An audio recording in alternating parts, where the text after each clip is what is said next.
Johan et Gauden contemplent la grande cité marchande de Marseille.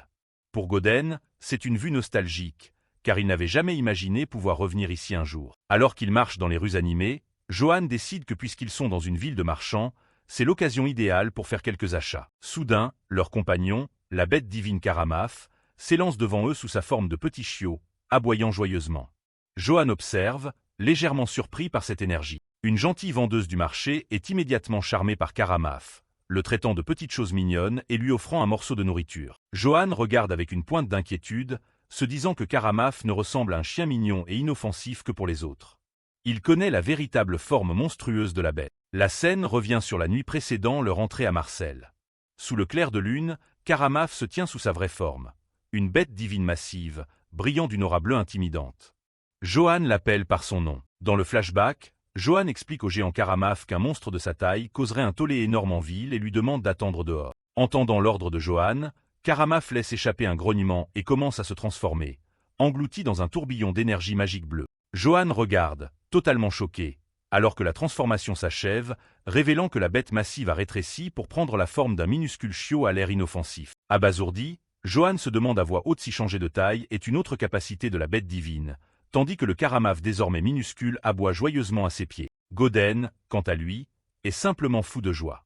Il se précipite et prend le petit Karamaf dans une grande étreinte, s'exclamant à quel point il est incroyablement mignon. Johan soupire, admettant que si Karamaf peut garder cette petite taille, il n'y aura probablement aucun problème pour entrer en ville. Gauden continue de câliner joyeusement la petite bête. De retour au présent, une petite foule se rassemble autour de Gauden, tous s'extasiant devant ce chiot unique et adorable. Johan essaie de les disperser en disant que le chiot n'a pas de maître, mais Gauden dit que ça va, les pressant d'y aller car ils sont occupés. Johan attire l'attention de Gauden, se préparant à lui donner des instructions pour leur virée shopping. Gauden se porte volontaire avec enthousiasme pour gérer tous les achats d'équipements, rappelant à Johan son passé de marchand d'équipements. Il demande un grand sac pouvant contenir des bagages, de l'huile et du vinaigre. Cependant, Gauden révèle ensuite leur maigre fonds, montrant une poignée de seulement 4 pièces d'argent et se demandant si c'est vraiment suffisant pour acheter tout ce dont ils ont besoin. Avec une détermination nouvelle, Gauden prend l'une des pièces, se présentant avec fierté. Il tient avec confiance l'unique pièce d'argent et promet à Johan qu'il réussira à obtenir tout ce dont ils ont besoin avec juste cette seule pièce. Johan ne peut s'empêcher de rire de la déclaration audacieuse de Gauden, pensant qu'il s'emballe un peu et se demandant intérieurement ce qu'il pourrait bien accomplir avec une seule pièce d'argent. 50 minutes plus tard, un grand sac à dos flambant neuf et entièrement rempli est jeté au sol dans un bruit sourd. Gauden essuie son front, satisfait de son travail. Johan se tient à côté de lui, complètement stupéfait qu'ils aient réussi à acquérir tout ce dont ils avaient besoin avec cette seule pièce d'argent. Gauden commence à lister leurs achats, commençant par le nouveau sac tactique qu'ils ont acheté pour Johan. Ensuite, il montre son propre grand sac à dos de ravitaillement, qui rendra le transport de tous leurs nouveaux objets beaucoup plus facile. L'incroyable tchatch de Gauden est mis en avant alors qu'il a réussi on ne sait comment à vendre un casque complètement fracassé à un prix élevé, et a même obtenu une masse d'armes incluse gratuitement dans la transaction. En plus de cela, il révèle qu'après avoir acheté les fournitures nécessaires comme le vinaigre et l'huile pour l'entretien de l'équipement, ils ne sont pas seulement rentrés dans leurs frais, ils ont en fait récupéré de la monnaie. Un parchemin détaille les résultats incroyables du marchandage de Gauden. Ils ont commencé avec 4 pièces d'argent, n'en ont dépensé qu'une, ont fait un bénéfice de 9, et ont maintenant un solde total de 12 pièces d'argent et 10 pièces de cuivre. Ils ont plus d'argent qu'au départ. Johan est impressionné et commence à réfléchir. Si Gauden peut vendre un casque complètement cassé à un prix aussi élevé, il n'ose imaginer combien doit valoir l'équipement qu'il a enterré, celui de son vieil ennemi Karagave. Il se fait une note mentale, décidant que s'il doit un jour retourner dans cette zone, il devrait absolument déterrer l'équipement et le vendre. Souriant, Johan observe à quel point Gauden a l'air heureux en faisant ce genre de travail. Il confirme que Gauden était vraiment un marchand et lui demande s'il aimait son ancien métier. Gauden, fouillant joyeusement dans leur sac nouvellement acquis, lève les yeux avec une expression enjouée et dit que cette vie lui a vraiment manqué. Il révèle ensuite son passé tragique, expliquant à travers un flashback qu'il est devenu esclave, forcé de vivre chaque jour dans un désespoir constant et la peur de la mort. Mais maintenant, dit Gauden, après avoir rencontré Johan, il a l'impression d'être enfin revenu à son ancienne vie de marchand, se libérant de sa vie d'esclave. Avec une gratitude sincère, il remercie Johan, ajoutant que même s'il n'avait pas été réduit en esclavage, il est sûr qu'il aurait quand même choisi de voyager avec lui. Johan est véritablement touché par la loyauté et les mots sincères de Gauden. Il sourit et dit à Gauden qu'à partir de maintenant, il compte sur lui. Rayonnant de joie et de détermination, Gauden lance un « D'accord, Johan », sonore et joyeux. Le moral au beau fixe et les stocks refaits, Johan décide qu'il est temps d'explorer la ville de Marcel, et Gauden accepte avec bonheur. La scène se déplace vers une taverne chaleureuse et animée. Après une vie de difficultés constantes, Johan peut enfin vivre un moment de bonheur simple et de confort dans la cité commerciale. Il attaque un repas copieux, pouvant enfin profiter de la bonne nourriture après tant de temps sur la route. Johan et Gauden dévorent leur nourriture avec appétit. Johan repense à la viande séchée coriace qu'il mangeait avant, qui était comme mâcher du cuir, et s'émerveille de voir à quel point la viande à Marcel fond dans la bouche. Johan se rappelle les jours misérables de son voyage, quand il ne pouvait même pas se laver correctement, laissant tout son corps le démanger comme pas possible. Mais maintenant, à Marcel, il peut laver la crasse de la route dans un bain chaud quand il le souhaite, un luxe simple qui lui procure une joie immense. Il se souvient aussi des nuits passées à dormir à la belle étoile, avec rien d'autre que des pierres froides et humides comme lit, ce qui faisait souffrir tout son corps. En revanche, il peut maintenant se blottir dans un lit douillet avec des couvertures chaudes et douces, un confort qu'il n'a pas ressenti depuis très longtemps. Submergé par ces conforts simples, Johan sent que la vie à Marcel est incroyablement bonne. Il prend une décision soudaine et sincère. Il va s'installer et vivre ici. Et ainsi, Sir Johan rêvait d'une vie paisible à Marcel. Cependant, le narrateur déclare de manière inquiétante que le destin n'allait pas suivre ses désirs. L'histoire saute au lendemain, montrant une vue large de la place animée de la ville de Marcel. Johan savoure une brochette de viande alors que lui et Gauden marchent à travers la ville. Il remarque à quel point c'est paisible, et que ça fait longtemps qu'il n'a pas pu se promener aussi confortablement. Cependant, son moment de paix vole en éclats lorsqu'il surprend une conversation à proximité. Son expression s'assombrit immédiatement alors qu'il réalise que quelque chose ne va pas. Son moment de tranquillité est immédiatement brisé alors qu'il entend une conversation anxieuse parmi les habitants. Il apprend qu'une autre bande de bandits sévit dans la région, perturbant la paix de la ville. Les détails de la conversation révèlent une sombre réalité. Les bandits sont devenus plus audacieux, volant non seulement une cargaison entière de marchandises, mais kidnappant aussi la fille d'un citoyen, faisant grimper la peur en ville. Tandis que Johan continue de manger, il écoute les citoyens exprimer leur peur grandissante, se demandant comment ils peuvent vivre sans inquiétude quand des bandits courent en liberté et redoutant les nouvelles du lendemain. Gauden se tourne vers Johan, réalisant que la présence de bandits doit être la raison pour laquelle l'atmosphère de la ville semblait si morose. Leur conversation est coupée court par un cri soudain et colérique tout près. Le tumulte est causé par un homme à l'air hagard avec des oreilles pointues et des crocs, qui menace un vendeur de stand de nourriture. Il hurle qu'il paiera plus tard et demande agressivement si le vendeur sait qui il est. Dans un élan de désespoir, l'homme beugle qu'il ne demande qu'une seule brochette de viande, révélant qu'il n'a rien mangé depuis 4 jours. La narration révèle l'identité de l'homme. C'est un traînard du groupe de mercenaires, les Loups d'Aquitaine.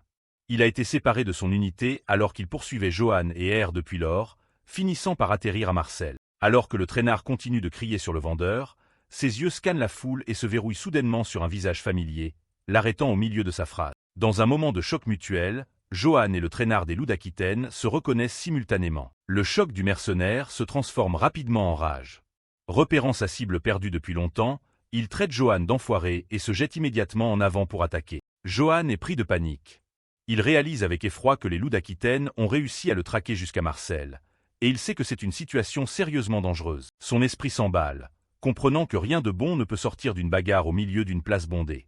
Cela exposerait son identité et ses compétences. Avec un cri furieux de crève, le mercenaire d'Aquitaine bondit dans les airs, abattant son épée vers Johan, tandis que Gauden regarde d'en bas, terrifié. Mais avant que le coup ne puisse porter, un éclair brillant et le bruit de l'acier contre l'acier retentissent, interceptant l'attaque à la dernière seconde. La tête du mercenaire vole dans les airs. L'intervention soudaine laisse la foule de spectateurs complètement stupéfaite et confuse. La personne qui a porté le coup, un homme avec l'allure d'un commandant, a pensé à tort que l'attaquant n'était qu'un petit voleur.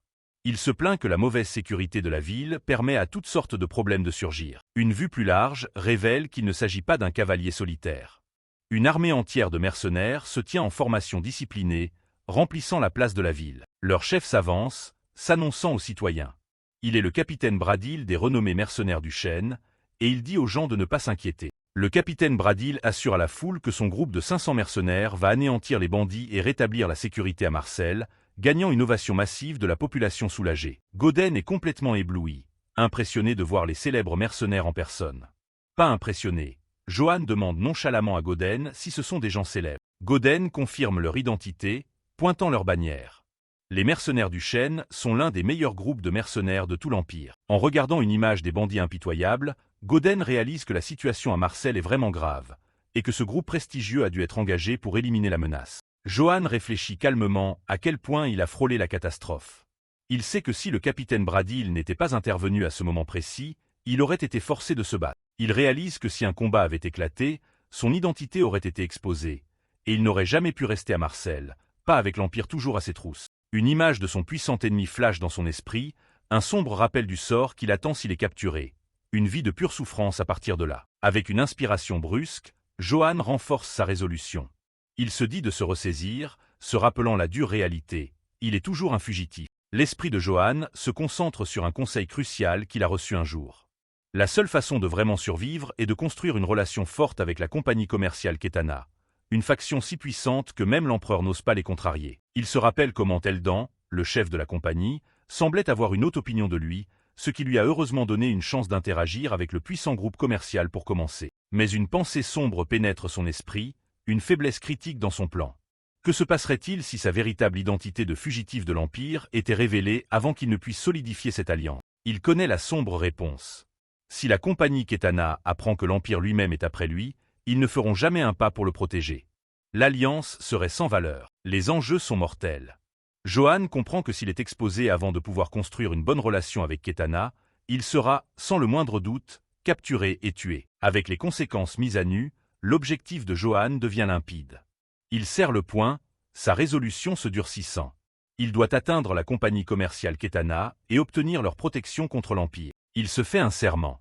Jusqu'à ce qu'il puisse gagner la confiance totale et inébranlable de la compagnie, sa véritable identité doit rester un secret absolu. Comme invoqué par ses propres pensées, une voix polie l'appelle soudain par derrière.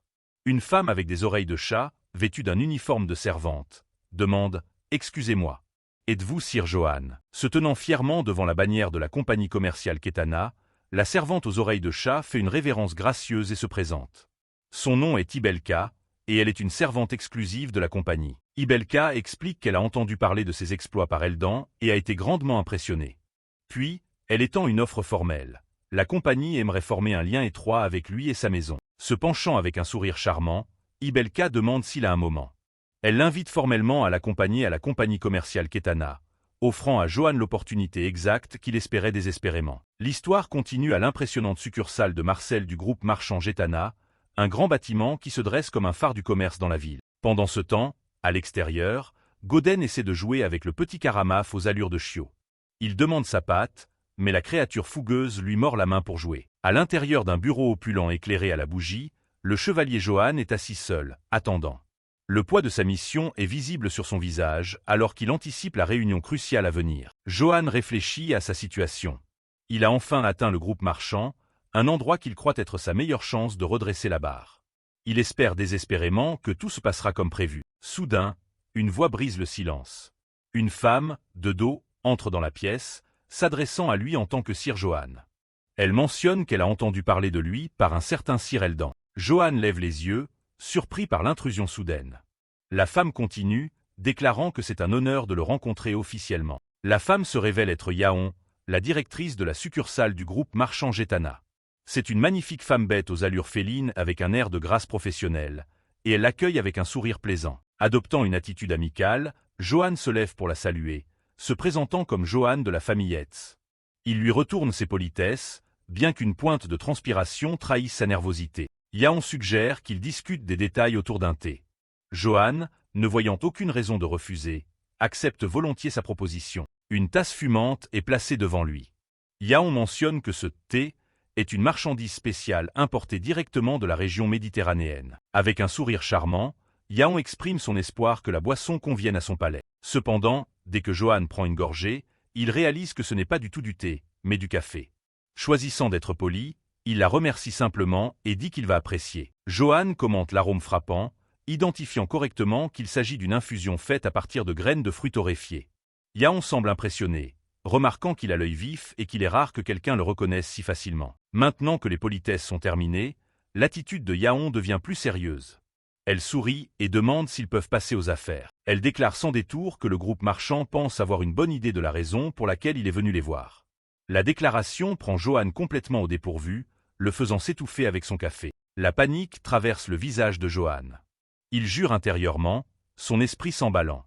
Il craint le pire, qu'ils aient découvert qu'il est un fugitif pourchassé par l'empereur. Yaon fait une pause pour l'effet dramatique, les yeux fermés alors qu'elle se prépare à révéler ce qu'elle pense être sa vraie raison d'être ici. Mais sa conclusion est loin de ce qu'il attendait. Elle déclare que c'est parce qu'il nourrit une grande ambition dans son cœur.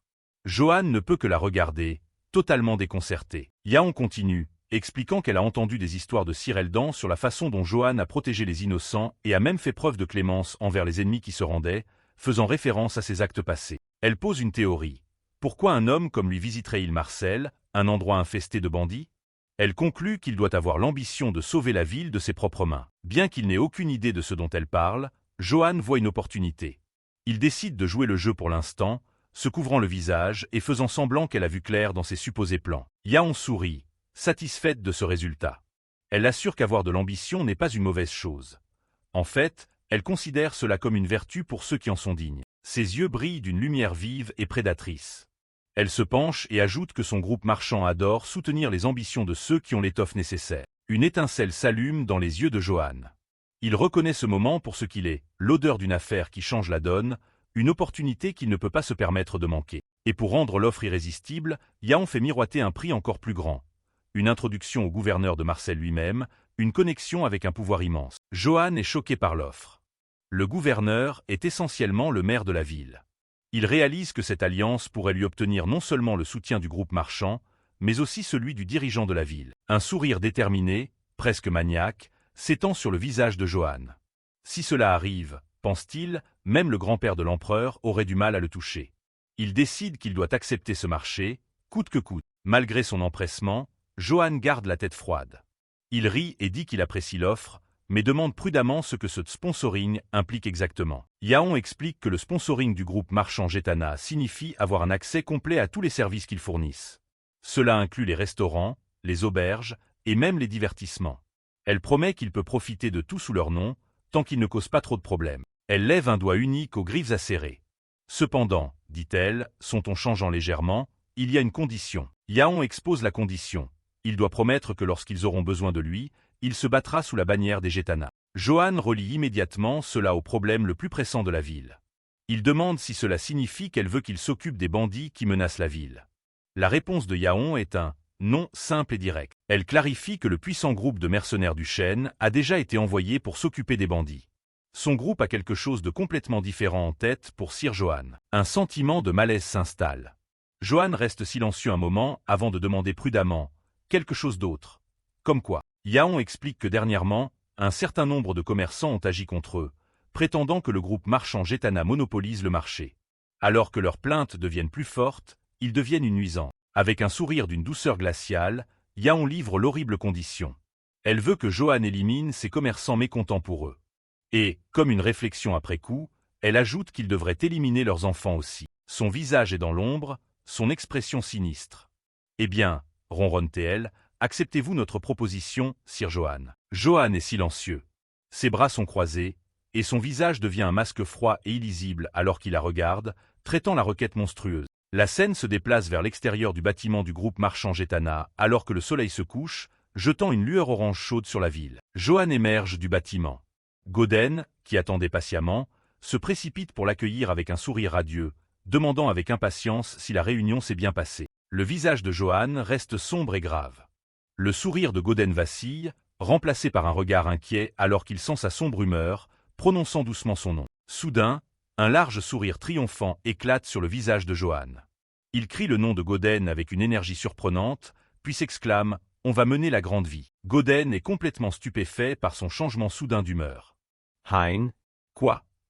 bégayait-il, confus par sa déclaration sur la grande vie. La narration saute alors en arrière dans le temps une heure plus tôt, revenant à la réunion tendue entre Joanne et Yaon dans son bureau. Nous voyons maintenant la vraie réponse de Joanne à l'offre horrible de Yaon. Avec un regard froid et stable, il donne sa réponse « Je refuse ». Il commence à expliquer son raisonnement, déclarant que dans une ville massive comme celle-ci, il est tout à fait naturel que les gens se plaignent d'un monopole de distribution. Son expression se durcit avec conviction. Mais, continue-t-il, dégoûté, les tuer au lieu de résoudre ça par le dialogue? Même leurs enfants. Ses yeux se plissent, remplis d'une colère juste. Il livre son refus final et inébranlable. Je ne tuerai pas des innocents pour une telle raison. Non, il refuse. Joanne suggère froidement qu'ils agissent comme si ce marché n'avait jamais existé. À son rejet ferme, Le masque sinistre tombe instantanément du visage de Yaon, son expression passant à une surprise sincère. L'atmosphère devient lourde d'un jugement tacite. La méchanceté dans ses yeux a disparu, remplacée par un regard sévère et évaluateur, alors qu'elle mesure silencieusement son caractère. Johan soutient son regard sans flancher, restant ferme sur son code moral, ignorant que c'est le moment final de son test. L'expression sévère de Yaon se brise soudainement en un sourire plaisant. Elle informe un Johan abasourdi « Vous avez réussi, Sir Johan ». Johan ne peut répondre que par un confus. Elle fait une légère révérence, explique que tout le scénario était un test pour voir s'il était vraiment apte à recevoir leur soutien. « Au chevalier vertueux, veuillez pardonner ma grossièreté », dit-elle. Toujours en train d'assimiler, Johan bafouille, demandant ce que cela signifie pour le monopole et les plaintes. Yaon clarifie que tout n'était qu'une fabrication. Le groupe marchand Getana n'a jamais monopolisé la distribution, ni mis en colère les magasins locaux. En fait, ils sont très populaires pour fournir des produits de haute qualité à des prix justes. Cependant, elle veut toujours garder la condition dont ils ont discuté plus tôt, qu'ils se battent pour eux en cas de besoin. Mais elle l'assure qu'elle ne lui demande pas de sauter dans une zone de guerre à la seconde même. Elle lui rappelle que puisque le groupe de mercenaires du chêne est déjà en train de chasser les bandits, Johan peut, pour le moment, simplement se détendre et profiter de l'hospitalité des Getana. Le test conclu et la véritable offre sur la table, Yaon tend la main. « Qu'en dites-vous, Sir Johan ?» demande-t-elle avec un sourire sincère. « Allez-vous vous joindre à moi ?» Une vague de soulagement et d'excitation envahit Johan. Un immense sourire triomphant se répand sur son visage alors qu'il tend la main pour accepter son offre, criant « D'accord, j'en suis ». Ils se serrent la main, scellant leur nouvelle alliance. Yaon prononce une bénédiction, espérant que leur partenariat sera mutuellement bénéfique. Le flashback se termine. De retour au présent, Goden est toujours confus par l'explosion de joie précédente de Johan. « Mener la grande vie », demande-t-il, « qu'est-ce que tu veux dire exactement par là ?» Johan, rougissant d'excitation, explique joyeusement son plan. Mener la grande vie signifie, eh bien, en gros, allons manger quelque chose d'incroyablement cher. Et sur le compte du groupe marchand Getana, rien que ça. Goden comprend enfin sa bonne humeur. Je suppose que les choses se sont bien passées, alors ? Demande-t-il avec un sourire grandissant. Johan écarte les bras et annonce. Tu parles. J'ai finalement décroché un sponsoring avec le groupe marchand. Voilà quoi. Fou de joie par la nouvelle, Goden rayonne et crie. Ouah. Felicitations, Sir Johan. Johan sourit en retour, le remerciant pour son soutien. Alors qu'il regarde le soleil couchant, Johan ressent un profond sentiment d'optimisme. Il a été sponsorisé dès qu'il a mis les pieds à Marseille. Tout, pense-t-il, se met en place parfaitement. Il pense aux bandits causant des problèmes à proximité, mais chasse cette pensée. Il est confiant qu'une fois que les renommés mercenaires du chêne les auront anéantis, la ville reviendra à la normale en un rien de temps. Le poing serré et le regard déterminé, Johan sent que la vie heureuse et paisible dont il a rêvé est enfin à portée de main. Il est temps de se détendre et de profiter au maximum. Mais alors que lui et Goden marchent dans les rues de la ville, leur moment de paix est violemment brisé par un cri à glacer le sang qui résonne dans les ruelles. L'atmosphère devient sinistre et terrifiante. Des plans rapprochés révèlent des mouches bourdonnant autour d'un cadavre mutilé et ensanglanté, signalant une découverte macabre. Une foule de citoyens horrifiés s'est rassemblée autour de la source du cri.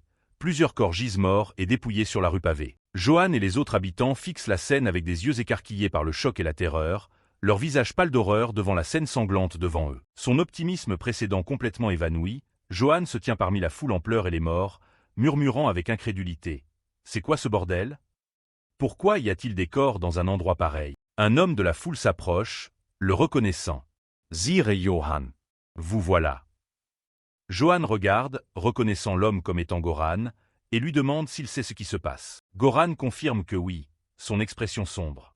Il explique que les bandits autour de Marseille sont devenus plus dépravés, et ont recouru au meurtre des familles des marchands de la ville, jetant leurs corps dans la rue comme ça. Regardant le cadavre brutalisé de l'une des victimes, Goran conclut que les bandits tiennent désormais effectivement toute la ville de Marseille en otage. Johan serre la mâchoire, une goutte de sueur roulant sur sa joue.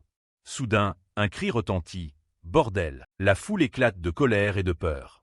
Il crie que la situation des bandits n'a pas été résolue du tout et exige que la ville de Marseille prenne la responsabilité de son échec à les protéger. La colère dans la foule fermente en conspiration. Un homme suggère une rumeur choquante qu'il a entendue, que l'empereur lui-même instigue secrètement les bandits. Il est immédiatement rejeté. C'est dingue. La foule commence à se disputer. Un homme prétend que l'empereur ne ferait pas une telle chose à moins d'être sénile, gagnant une réprimande sévère d'un autre. Quelqu'un coupe la parole, lui disant de surveiller ses paroles et insistant sur le fait que Sa Majesté ne s'abaisserait jamais aussi bas. L'argumentation dégénère en chaos alors que des accusations de blasphème et de trahison fusent. Pris au milieu de l'agitation publique, Johann ne peut que regarder les citoyens se retourner les uns contre les autres. Johann buillonne de frustration. La vie paisible qu'il pensait avoir enfin trouvée à Marcel se transforme en un gâchis complet à cause de ces bandits. Il se demande avec colère ce que font bon sang les mercenaires du chêne. La scène retourne au bureau des Gétana, où Yaon examine des documents. Sa servante aux allures de chat, Evelka, fait soudain irruption dans la pièce en panique, s'exclamant « Excusez-moi, Yaon nain. Nous avons un problème majeur. » Yaon la congédie, déclarant qu'elle est déjà au courant des corps laissés par les bandits. Agacée, elle demande ce que le groupe de mercenaires du chêne fait à ce sujet. Evelka baisse les yeux, hésitant à donner son rapport. Evelka livre la nouvelle stupéfiante. Ils ont complètement perdu tout contact avec le groupe de mercenaires du chêne. Yaon est choqué, ses yeux écarquillés d'incrédulité. « Tu quoi » bégait-elle. « Comment est-ce possible ?» La servante continue, rapportant que le corps d'un messager a été trouvé dans la forêt près de Marcel la veille. Une image de flashback montre la scène macabre, et Evelka ajoute que le corps a été trouvé dans un état vraiment horrible. Yaon assemble les pièces du puzzle. Le groupe de mercenaires du chêne était une force formidable, avec une puissance militaire équivalente à une forteresse. Il n'y a pas moyen, raisonne-t-elle, qu'un groupe ordinaire de bandits ait pu les abattre. Réalisant qu'elle fait face à une crise bien plus grande qu'elle ne l'imaginait, Yaon claque sa main sur le bureau et crie le nom de sa servante, Evelka. Elle donne un ordre grave. Va chercher Maître Souhait, le mage de la rivière Iphaël. Grâce à sa prophétie, elle a besoin de savoir si les mercenaires ont vraiment été anéantis. La scène change pour un lieu mystique sous la lumière de la pleine lune. Une cascade bleue rougeoyante se déverse dans un étang serein. C'est la rivière Iphaël. Maître Souhait, un mage âgé en robe, plonge sa main dans les eaux rougeoyantes pour commencer sa divination. Il chantonne pensivement alors que l'information lui parvient, murmurant « Oh, je vois, je vois ». Le mage livre sa prophétie, s'adressant au groupe marchant de loin. « Gétana, vous regardez dans la mauvaise direction, entonne-t-il, chercher le chêne ne changera rien du tout. » Sa vision lui montre une image de Johann. Le mage révèle une information critique. Ce gars a tué le chien de l'empereur et s'est enfui. Maintenant, il essaie de se cacher dans la bourse de Marcel. La prophétie, et le chapitre, se concluent par un avertissement inquiétant qui concerne directement Johann. Mais, prédit le mage, alors qu'une image du sourire confiant de Johann est montrée, ça ne se passera pas tout à fait comme il avait prévu. La scène s'ouvre sur un bâtiment sombre et imposant sous un ciel gris et couvert. La succursale de Marcel de la compagnie commerciale Ketana. Un vieil homme avec une longue barbe blanche flottante et une cape sombre arrive, sa présence commandant l'attention alors qu'il s'éclaircit la gorge. Une servante fille chat, surprise par son arrivée, l'accueille nerveusement en tant que Seigneur Suetlega, le remerciant d'avoir répondu à la demande de Ketana. Cependant, Seigneur Suetlega n'est pas content. Il lance un regard menaçant à la servante, questionnant sa gratitude après qu'ils aient envoyé un conducteur de calèche qui conduisait comme un fou. La servante terrifiée s'excuse abondamment. La servante propose d'aller chercher Dame Yaon, mais Suetlega la coupe, disant que c'est bon. Elle reste confuse par sa réponse. Suetlega lui dit sévèrement que si c'était vraiment urgent, il serait venu de lui-même. Il l'avertit de ne pas le faire se répéter, et la servante intimidée acquiesce doucement. Ayant affirmé son autorité, Suetlega s'assoit, s'éclaircissant la gorge une fois de plus. Il marmonne pour lui-même que selon le sage de la rivière Iphaël, il devrait pouvoir le rencontrer, lui, ici. Juste à ce moment, un jeune homme confiant aux cheveux noirs, Johannetz, apparaît avec une petite créature ressemblant à un renard à ses pieds. En même temps, Johann regarde vers le bâtiment, pensant qu'aujourd'hui est enfin le jour où il rencontre le gouverneur de Marcel. Alors qu'il marche vers l'entrée, Johann réaffirme son objectif. Se mettre le gouverneur dans la poche, s'installer à Marcel, et enfin mettre fin à sa vie d'errance pourchassée par l'empereur. Entrant à l'intérieur, Johann se demande comment est le gouverneur et s'il aurait dû apporter un cadeau. Soudain, son petit compagnon, Karamave, commence à grogner agressivement vers quelque chose devant. Johann demande ce qui ne va pas, surpris par la réaction de la créature. Johann lève les yeux et voit Suetlega. Le vieil homme remarque que Karamave est un nom qui ne convient pas tout à fait à une bête divine, faisant figer Johann sous le choc alors qu'il attrape son compagnon. Johann fixe avec de grands yeux, se demandant comment ce vieil homme pourrait bien savoir que Karamave est une bête divine, tandis que Suetlega le regarde avec un calme regard complice. Visiblement méfiant, Johann demande « Qui êtes-vous » Suetlega note simplement qu'il semble que Johann ne le connaisse pas. Le vieil homme se présente alors avec un air d'importance profonde. Son nom est Suetlega, et il est le sage de la rivière Iphaël. Johan est totalement déconcerté par le titre. Voyant sa confusion, Suetlega simplifie pour lui. Pour faire simple, je suis un mage. Cela fait s'écarquiller les yeux de Johan de réalisation. La révélation frappe Johan comme un éclair. La magie. Il avait oublié que ce monde a de la magie. Son imagination s'emballe, imaginant Suetlega comme un sorcier puissant et classique lançant des boules de feu épiques, et son cœur commence à battre d'excitation. Un sourire s'étend sur le visage de Johan. Non seulement il est venu rencontrer le gouverneur, mais il a aussi rencontré un mage. Il serre le point d'excitation, pensant que les grandes villes sont vraiment d'un autre niveau. Submergé par l'excitation, Johan se jette en avant et attrape les mains de Suetlega, s'exclamant quel honneur c'est de le rencontrer et qu'il a toujours voulu rencontrer un mage au moins une fois. Suetlega est pris au dépourvu par cette explosion soudaine, un léger rougissement apparaissant sur ses joues alors qu'il bégait. C'est vrai. Mais son expression redevient rapidement sérieuse. L'ambiance se brise alors que Suetlega déclare calmement. Pour quelqu'un chassé par l'empereur, tu as l'air de plutôt bien t'en sortir. Les mots frappent Johan comme un coup physique, et il recule sous le choc, demandant « C'est comment savez-vous ça ?» Suetlega explique qu'il le sait grâce à la magie, spécifiquement le mystère de la rivière Iphaël, qui lui permet de voir à la fois le passé et le futur. L'expression de Johan devient grave alors que les implications s'enfoncent. Il pose prudemment la question cruciale. « Allez-vous me dénoncer à l'empereur ?» Suetlega le regarde de haut, son expression inchangée, et demande avec une simplicité dédaigneuse. « Pourquoi ferais-je ça ?» Johan reste sans voix face à la question. Suetlega insiste, demandant « Qui penses-tu que je suis ?» Il se déclare sage de la rivière Iphaël, un chercheur de mystères au sein des lois de la nature. Suetlega continue, déclarant qu'il n'a aucun intérêt pour les petites querelles politiques du monde banal. La seule chose qui l'émeut est la voix de la rivière Iphaël. Johan traite silencieusement cela, le nom de la rivière résonnant dans son esprit. De plus, Suetlega ajoute un point très logique. S'il avait vraiment eu l'intention de dénoncer Johan, il l'aurait fait discrètement. Il n'y aurait aucune raison de bavarder à ce sujet juste devant lui. Une goutte de sueur coule sur le visage de Johan alors qu'il réalise que le vieil homme a raison.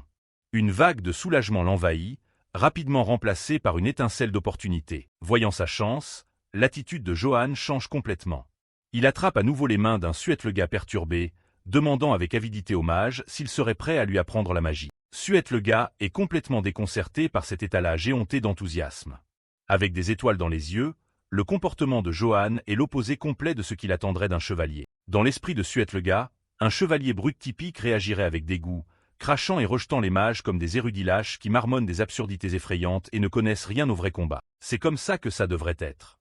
Alors pourquoi, se demande Suetlega, ce chevalier particulier vibre-t-il pratiquement d'excitation et s'illumine-t-il à la simple mention de la magie? S'accrochant toujours au sage de plus en plus mal à l'aise, Johan insiste avec un barrage de questions, demandant comment la magie fonctionne et si c'est quelque chose que même une personne normale comme lui pourrait apprendre à faire. Mais l'excitation de Johan n'est pas juste pour la frime. Dans son esprit, il voit cela comme une chance cruciale pour sa survie. S'il peut apprendre la magie, il peut devenir un épéiste magique, et ses chances de survie grimperont en flèche. Se ressaisissant enfin, Suetlega accepte. Il déclare que c'est le destin qui les a réunis, donc ce n'est pas comme s'il ne pouvait pas lui en parler. Johan laisse échapper un « oh » ravi. Cependant, le sage ajoute une condition. Lui dire tout de suite serait ennuyeux, et il ne le fera pas gratuitement. Il propose un défi. Si Johan peut gagner une seule partie contre lui, il lui apprendra. Le visage de Johan s'affaisse légèrement. Johan demande si le jeu est les échecs. Espérant jouer sur ses points forts, il suggère qu'il fasse autre chose à la place, comme un bras de fer. Une image comique traverse l'esprit de Johan, où il écrase facilement le bras du vieil homme hurlant sur la table, accompagné d'un faux message d'intérêt public. N'utilisez pas votre force contre les personnes âgées ou les faibles. Suetlega rit doucement à la suggestion, admettant que Johan aurait sûrement l'avantage au bras de fer. Il rejette l'idée, clarifiant qu'il ne parle pas d'échecs, et fait signe à Johan de le suivre. Alors qu'il ouvre la voie, Suetlega explique que bien que le jeu des rois soit amusant, il ne peut être comparé au jeu des dieux. Cela pique la curiosité de Johan. Avec une série de mouvements rapides, Suetlega place un plateau en bois quadrillé sur une table, suivi de 2 bols lourds en terre cuite. Les yeux de Johan s'écarquillent alors qu'il reconnaît l'installation. Une seule goutte de sueur se forme sur sa tempe alors que la réalisation lui apparaît. Un flash dramatique de perspicacité confirme son soupçon. Le plateau, les pierres noires et blanches. C'est le jeu de Go. Suetlega désigne un canapé orné de l'autre côté de la table, demandant à Johan de s'asseoir pour leur partie. Caressant sa barbe avec un air suffisant, Suetlega demande si le jeu a l'air compliqué, assurant Johan avec condescendance de ne pas s'inquiéter car il ira doucement avec lui. Une lueur apparaît dans les yeux de Johann alors qu'un sourire confiant et sournois joue sur ses lèvres. Il pense en lui-même, la chance est encore de mon côté. Son esprit retourne à sa vie précédente, où, en tant que Kim Yo-han, il a victorieusement célébré sa victoire à un tournoi de Go 4e Dan alors qu'il était à l'armée. Ce n'est pas juste un jeu qu'il connaît, il en est un maître. De retour au présent, le sourire en coin de Johann s'élargit. Il regarde le sage sans méfiance et déclare intérieurement « Je suis sûr de pouvoir gagner ». Alors que Johann plonge la main dans le bol pour les pierres noires, une confiance tranquille s'installe en lui. Il ne sait pas à quel point cet ancien sage peut être doué, mais ça n'a pas d'importance. Prêt à faire son premier coup, sa concentration s'aiguise en un point unique de résolution.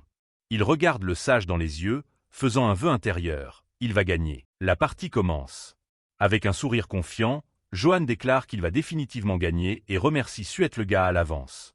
Le sage, sous-estimant toujours son adversaire, déclare calmement qu'il commencera par un coup facile. Les yeux de Johann brillent de détermination. Il place sa première pierre avec une intention précise, jurant de gagner cette partie et de faire sienne la connaissance magique du sage. 50 minutes passent. Les deux sont assis en silence, l'air épais de tension alors qu'ils restent verrouillés dans leur intense partie de Go. Johann garde un visage de marbre tendu, mais Suetlega ne peut cacher sa frustration. Il laisse échapper un soupir lourd et exaspéré, gonflant ses joues d'incrédulité. Remarquant la détresse visible du sage et l'état désastreux du plateau de jeu, Johann prend timidement la parole, demandant « Seigneur Suetlega ». Le fier sage explose, incapable de contenir sa frustration plus longtemps. Il demande de reprendre quelques coups, mais Johann refuse catégoriquement sa demande, lui rappelant qu'il a déjà repris ses coups 5 fois. Suetlega frappe du poing sur la table, éparpillant les pierres. « Ça n'a aucun sens », rugit-il, hors de lui de rage. « Je suis en train de perdre au jeu des dieux. » Complètement abasourdi, il demande à savoir si c'est vraiment la première fois que Johann joue. Il se vante que même le sultan de l'Empire de l'Est ne pouvait pas le surpasser à ce jeu. Johann, cependant, décide de remuer le couteau dans la plaie. Avec un visage parfaitement impassible, il prétend que c'est seulement parce que le seigneur Suetlega est un excellent professeur. Suetlega ne peut que s'éclaircir la gorge avec une fureur indignée. Johann observe le sage fumant de rage, un compte à rebours commençant dans son esprit. Il sait ce qui va suivre. 1. Juste au bon moment, Suetlega refuse d'accepter la défaite. Il exige une partie de plus, augmentant les enjeux. S'il perd à nouveau, il jure de donner à Johann un cadeau qui l'aidera dans la vie. Johann feint l'excitation, s'exclamant « un cadeau ». Prenant une expression avide et rougissante, Johann se demande à voix haute si cela pourrait être un objet magique. Il fait alors semblant de céder, disant « Eh bien, si vous insistez ». La situation s'est complètement inversée. Le Suetlega autrefois confiant doit maintenant demander à son adversaire « Combien de pierres de handicap dois-je te donner ?» Suetlega s'éclaircit la gorge, rougissant d'embarras. Le grand sage bégait humblement que 3 pierres de handicap suffiront. Avec une élégance théâtrale, Johann prend une pierre noire entre ses doigts et accepte froidement. « Dans ce cas, commençons. » Alors qu'il réinitialise la partie, Suetlega pose une question. Il regarde Johann et demande pourquoi quelqu'un qui semble être de naissance noble est si intéressé par la magie. L'attitude enjouée de Johann disparaît, remplacée par une expression sérieuse. Il rappelle au sage que, comme il le sait déjà, l'empereur veut sa tête. Pour le bien de sa propre survie, ne serait-il pas mieux d'avoir plus d'outils à sa disposition? Suetlega place fermement sa main sur le plateau, arrêtant le jeu. Il déclare que si Johann a l'intention d'utiliser la magie pour le combat, alors il devrait arrêter là, car la connaissance qu'il peut offrir n'est pas de ce genre. Johann est choqué et consterné. « Hein? On ne peut pas utiliser la magie au combat ?» demande-t-il, la voix remplie d'incrédulité. Suetlega soupire, tout aussi exaspéré, demandant s'il prévoyait sérieusement d'utiliser la magie pour se battre. Cependant, Suetlega cède, reconnaissant qu'il a promis de répondre à la question de Johann. Il admet qu'il a entendu dire qu'il y a effectivement ceux qui appliquent la magie au combat. Johann s'illumine, excité d'entendre qu'il y a des gens qui l'utilisent. Johann pointe un doigt avec urgence, exigeant que le sage explique tout. « Écoutez-moi d'abord » insiste-t-il, avide de chaque détail. Suetlega commence sa leçon, regardant pensivement une chaîne de montagnes lointaines. Il explique que ce que les gens appellent communément des mages sont ceux qui découvrent les mystères cachés au sein de la nature. Il élabore avec des visions de différents types de mages. Certains découvrent ces mystères dans le vent tourbillonnant, d'autres dans le feu rageur, et quelques-uns les trouvent même dans la fumée du soufre brûlant. Suetlega ajoute ensuite qu'un certain imbécile s'est même vanté d'avoir découvert un mystère dans la forêt noire, désignant un monstre à l'allure caricaturale se cachant derrière un arbre. Johann ne peut s'empêcher de penser que cette dernière partie semblait bizarrement personnelle. Suetlega amène sa leçon à son point central. Ces mystères découverts dans la nature sont appelés esprits. Il est flanqué de visions d'esprits élémentaires de feu, d'eau et de vent, alors qu'il explique que les mages empruntent simplement le pouvoir de ces esprits. Suet-le-Gars continue son avertissement, expliquant que bien que les esprits prêtent généralement leur pouvoir sans rien demander en retour, il y a des moments où leur caprice exige un prix fatal. Une image horrifiante montre une personne noyée par un esprit de l'eau, sa vie perdue à cause de son caprice. Le sage regarde Johann droit dans les yeux, livrant un dernier conseil crucial. Même si tu entres en contact avec un mystère, fais attention à ne pas aller contre leur volonté. Johann acquiesce nerveusement, comprenant la gravité de l'avertissement. Johann est complètement désillusionné. Il pense en lui-même que ce genre de magie, passer une vie entière à explorer les lois de la nature, n'est pas pour lui. Il abandonne l'idée de devenir un épéiste magique, décidant qu'il est bien plus pratique de simplement amadouer le gouverneur. Soudain, une voix forte résonne depuis le couloir, criant « Le seigneur Suet-le-Gars est ici ». Le bruit de pas précipités s'approche rapidement de la pièce. Une femme chat autoritaire aux cheveux blancs, la directrice de la succursale, fait irruption avec la jeune servante Evelka. Elle demande avec colère pourquoi on ne lui a pas dit l'arrivée de Suet-le-Gars plus tôt, se plaignant que les mages sont pénibles et qu'elle lui avait dit que la situation était urgente. La directrice de la succursale jette un coup d'œil au coin, repérant le vieux sage. « Le voilà », dit-elle, sur le point de l'appeler par son nom. Mais elle s'arrête net, ses yeux s'écarquillant alors qu'elle prend conscience de la scène. Suet-le-Gars joue à nouveau au jeu des dieux, mais cette fois, son adversaire est Sir Johann. Elle n'arrive pas à croire ce qu'elle voit. Ses pupilles rétrécissent comme des têtes d'épingle, sa mâchoire tombant de choc total devant la vue incroyable devant elle. La scène devient encore plus surréaliste alors qu'elle surprend le grand seigneur Suet-le-Gars, une figure légendaire, suppliant désespérément son adversaire. « S'il te plaît, laisse-moi reprendre un coup. » Une goutte de sueur coule sur sa joue alors que la réalité impossible s'installe. Le grand seigneur Suet-le-Gars est en train de perdre au jeu des dieux. Pendant que Suet-le-Gars boude, Johann rit de bon cœur, lui disant d'accepter simplement sa défaite. La directrice de la succursale, déconcertée, regarde, se demandant quel genre de personne est vraiment ce Sir Johann. Faisant enfin connaître sa présence, la directrice de la succursale appelle « Oh, mon Dieu !» Seigneur Suet-le-Gars. Vous étiez là. Le sage est surpris par son apparition soudaine. Avec une expression faussement timide, elle réprimande le vieux mage, disant qu'il aurait dû l'appeler à son arrivée. Elle demande s'il a passé un « moment charmant » avec Sir Johann. Suet-le-Gars rit nerveusement, essayant de jouer la carte de la décontraction. Il prétend qu'il jouait juste quelques parties avec le chevalier. La directrice de la succursale sourit simplement et dit « Je vois ». Puisque la directrice de la succursale est arrivée, Suet-le-Gars annonce que malheureusement, ils vont devoir s'arrêter là. Il commence à balayer les pierres du plateau, mettant officiellement fin à la partie. Johann regarde silencieusement, sa main planant au-dessus du plateau désormais vide alors que le jeu prend une fin abrupte. Suet-le-Gars s'éclaircit la gorge pour retrouver sa dignité. « Tiens, prends ça », dit-il, plaçant 2 fioles en verre ornées, une rouge et une verte, sur la table devant Johann. Johann prend les fioles mystérieuses, les regardant avec curiosité et surprise. « Qu'est-ce que c'est, seigneur Suet-le-Gars » demande-t-il. Suet-le-Gars lui rappelle sa promesse d'un cadeau. Il révèle que les fioles contiennent les secrets finaux de la rivière Iphaël et qu'elles sont appelées respectivement l'eau de la colère et l'eau de la bénédiction. Le chapitre se termine avec Johann tenant ces objets puissants et mystérieux.